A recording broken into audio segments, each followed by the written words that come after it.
धातु, सत्व, अग्नि, ओज, ये क्या चीज़ें हैं, इसका वैदिक क्षमत्व से क्या संबंध है, तो इन चीज़ों का विवरण हम आज की इस वीडियो में आपको करेंगे।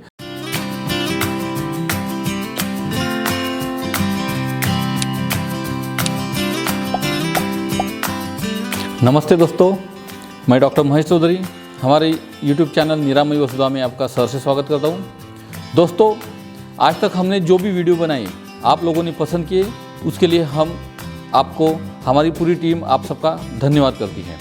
दोस्तों, आज का हमारा टॉपिक है वैदिक क्षमत्व, इम्यूनिटी। जी हाँ दोस्तों, अभी जब से ये कोरोना का शुरू हुआ है तो कोरोना काल में इम्यूनिटी का और वैदिक क्षमत्व का बहुत इम्पोर्टेंट बढ़ गया है। तो ये वैदिक क्षमत्व क्या होता है, ये किन चीज़ों खाने से, क्या कार्य करने से ये बढ़ता है, इन सब की चर्चा हम आज की इस वीडियो में करेंगे। तो दोस्तों, हम बात कर रहे थे वैदिक क्षमत्व की, इम्यूनिटी की। तो ये इम्यूनिटी क्या होती है, तो पहले हम बात करेंगे स्वस्थ पुरुष की, नॉर्मल इंसान की। जो ये स्वस्थ पुरुष होता है, इसमें जो धातु बल होता है, ओज, सत्व और अग्नि, जो आयुर्वेद में ये चीज़ें कही गई है, ये उत्कृष्ट तरीके से काम करता रहता है। इसमें वैदिक क्षमत्व भी उत्कृष्ट होता है।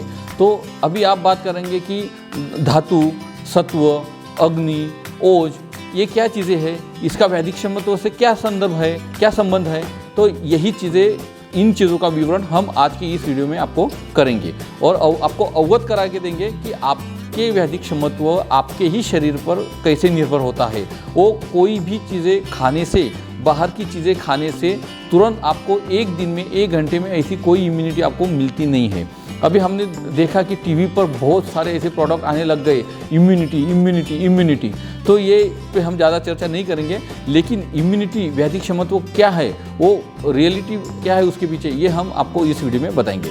तो ये इम्यूनिटी जो होती है, ये हर इंसान के हिसाब से न्यून और अधिक प्रकार से होती है। ये 3 प्रकार की होती है, प्रवर, मध्यम और अवर।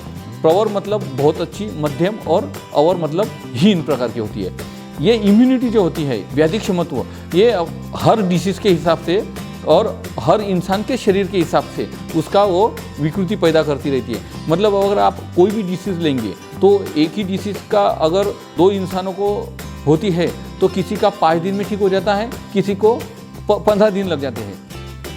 तो उसके शरीर की इम्यूनिटी और उसके शरीर के हिसाब से वो विकृति ठीक होती है या बढ़ती जाती है।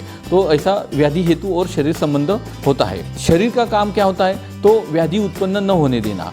तो यही प्रयत्न शरीर का होता है। तो अगर किसी कारण शरीर में व्याधि हो भी जाता है तो उसको बलवान न होने देना, ये शरीर का प्रयत्न होता है। तो शरीर 2 प्रकार से प्रयत्न करता रहता है वैदिक क्षमत्व में, कि एक तो डिसीज़ न होने देना, और डिसीज़ हो भी गया तो उसको शरीर में बलवान न होने देना, तुरंत ही दवा से या आहार विहार से ही उसको तुरंत ठीक कर देना। ये प्रयत्न शरीर में होता रहता है।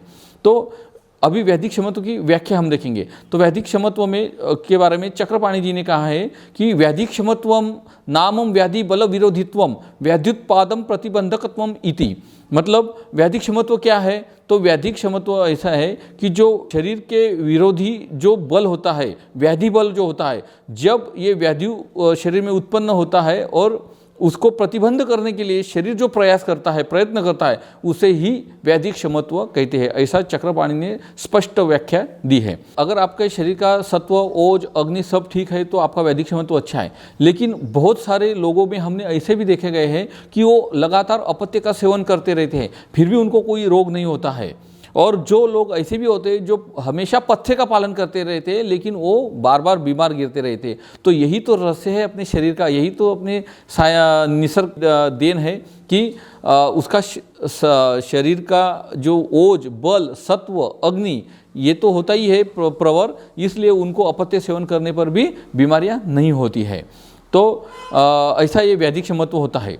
वैदिक क्षमत्व के बल जो होता है, ये उत्तम और हीन होना ही, आगे आपको शरीर कैसा रहने वाला है, आपको बीमारियां होने वाली है कि नहीं होने वाली है, ये आपके वैदिक क्षमताओं पर ही सब बातें बनती रहती है। उत्तम वैदिक क्षमत्व अगर आपका है तो आपके अगर व्याधि होती भी है तो वो सौम्य स्वरूप की होती है और जल्दी ठीक हो जाती है, और कभी कभी तो बिना चिकित्सा के भी वो अपने आप ठीक हो जाती रहती है। इसके बारे में आगे कहा है, अक्षेत्रे बीजम उत्सृष्टम अंतरेव विनश्यति, ऐसा मनुस्मृति में कहा गया है।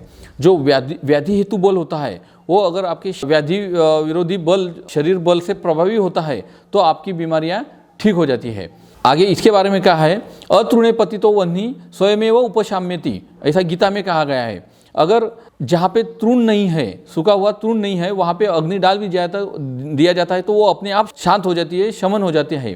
तो ऐसे ही व्याधि उत्पत्ति योग्य भूमि न मिलने पर वो बीमारियाँ अपने आप शांत हो जाती है, वहाँ पे व्याधि उत्पन्न होता नहीं है। और यही मॉडर्न साइंस भी कहता है कि अगर कोई भी प्रकार के वायरसेस या बैक्टीरिया आपके शरीर में अगर एंट्री कर भी लेते हैं तो अगर उसको एप्रोप्रिएट मीडिया नहीं मिलता है तो वहाँ पे व्याधि उत्पन्न नहीं होता है। और कोरोना के काल में हमने देखा भी है कि एक ही फैमिली के कुछ लोगों को कोरोना होता है तो कुछ लोगों को नहीं होता है। तो ये क्यों होता है? जबकि वो खाना एक जैसा खाते हैं, रहते एक ही जैसा सब करते हैं, लेकिन फिर भी एक को होता है दूसरे को नहीं होता है। तो यही होता है कि उसके शरीर में उस वायरसेस को एप्रोप्रिएट मीडिया न मिलने से वो उस बीमारी से लक्षणहीन रहते हैं, सिम्टम लेस रहते हैं, इसलिए उनको पॉजिटिव होने के बाद भी सिम्टम नहीं आता। या तो फिर कोई लोग तो पॉजिटिव भी नहीं होते हैं क्योंकि उनको शरीर में उन वायरसेस को एप्रोप्रिएट मीडिया नहीं मिला है। यही बात गीता में कही गई है अतृणे पतितो वह्नि स्वयमेव उपशाम्यति, यही शास्त्र में भी कहा गया है।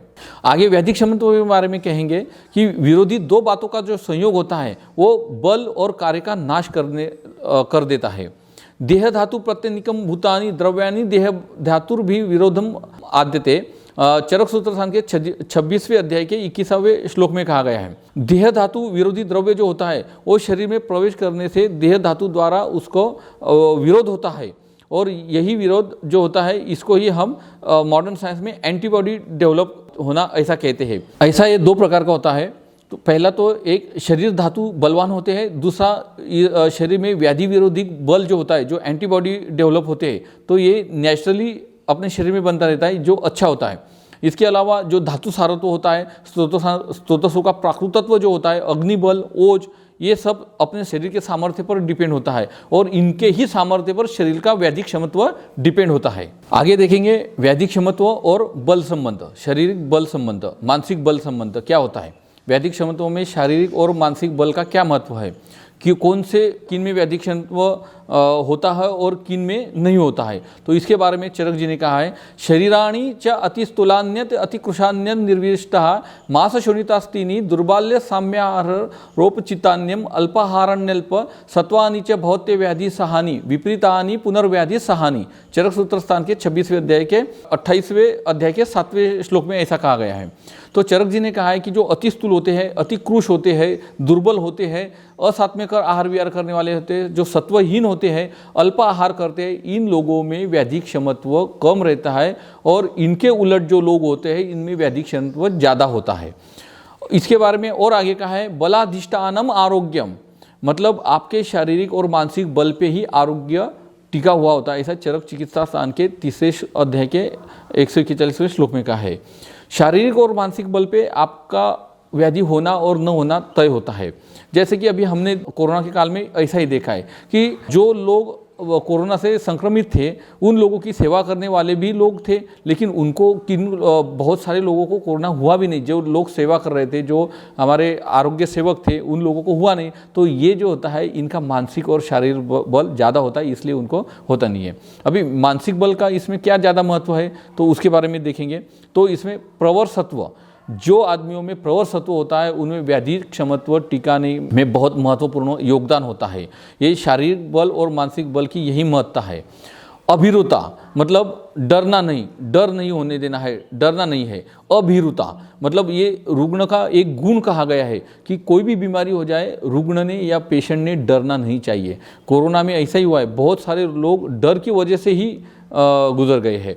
तो डर नहीं होना चाहिए। इसके बारे में चरक पाणी ने कहा है कि भीरुत्वस्य रोगकर्तृत्वात्, मतलब वो व्याधि से नष्ट होने से प्रायः ज़्यादातर मानसिक बल कम हो जाने से वो मर जाते हैं।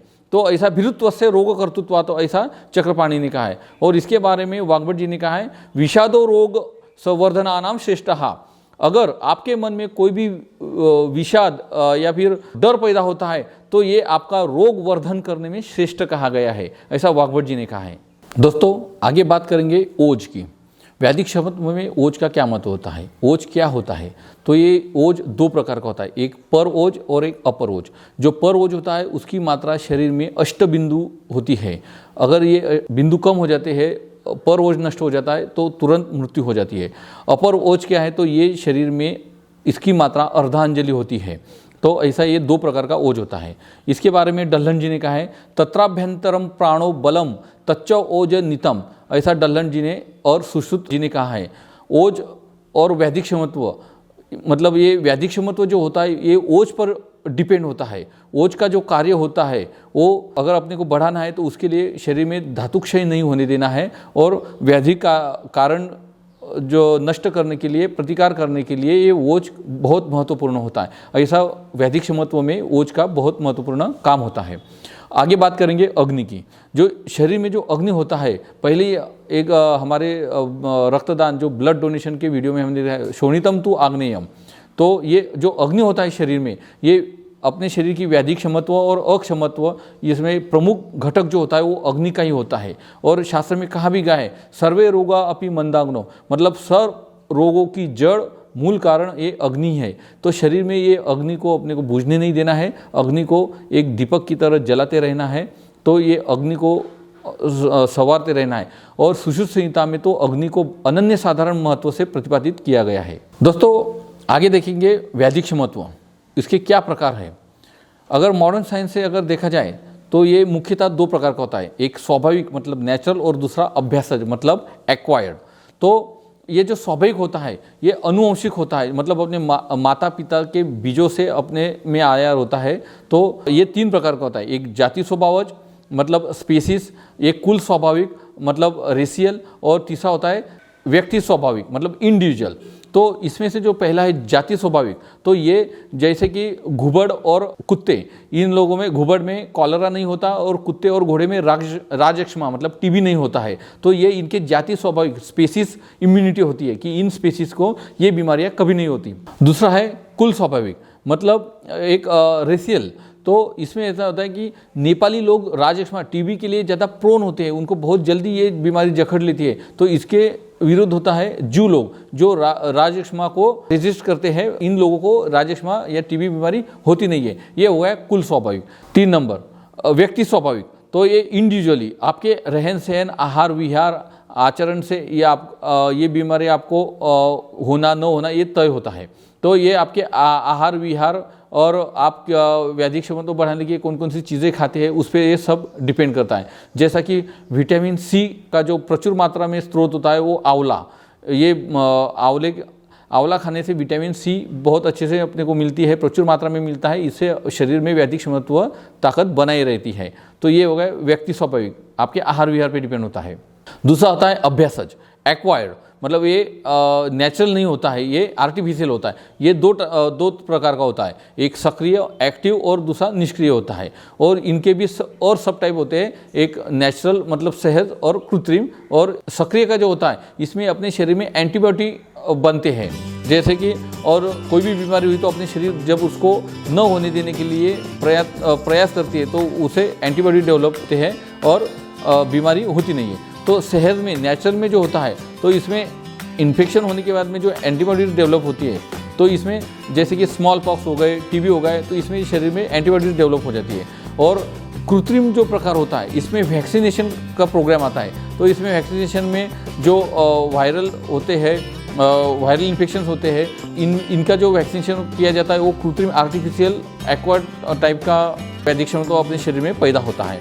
और जो टिटेनस टॉक्साइड के इंजेक्शन देते हैं तो ये इसी का एक प्रकार है।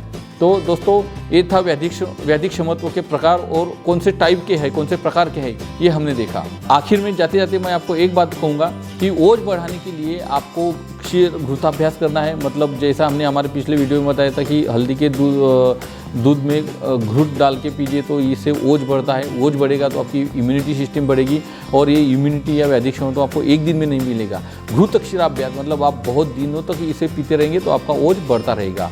गाय का दूध पीते रहिए, विटामिन सी जो आंवले में है वो विटामिन सी प्रचुर मात्रा में खाते रहिए, इससे आपकी इम्यूनिटी बढ़ी रहेगी। तो दोस्तों ये था हमारा वैदिक संयंत्रों पर वीडियो। आपको ज़रूर अच्छा लगा होगा। अगर अच्छा लगा है तो अपने दोस्तों के साथ में, अपने रिश्तेदारों के साथ में ज़रूर शेयर कीजिए और हमें कमेंट्स दीजिए, लाइक कीजिए और आपके स्क्रीन पर जो बेल आइकन है उसको ज़रूर दबाइए ताकि हम आगे अच्छे वीडियो जो अपलोड करेंगे उसका आपको नोटिफिकेशन, इंटीमेशन मिलता रहे। धन्यवाद।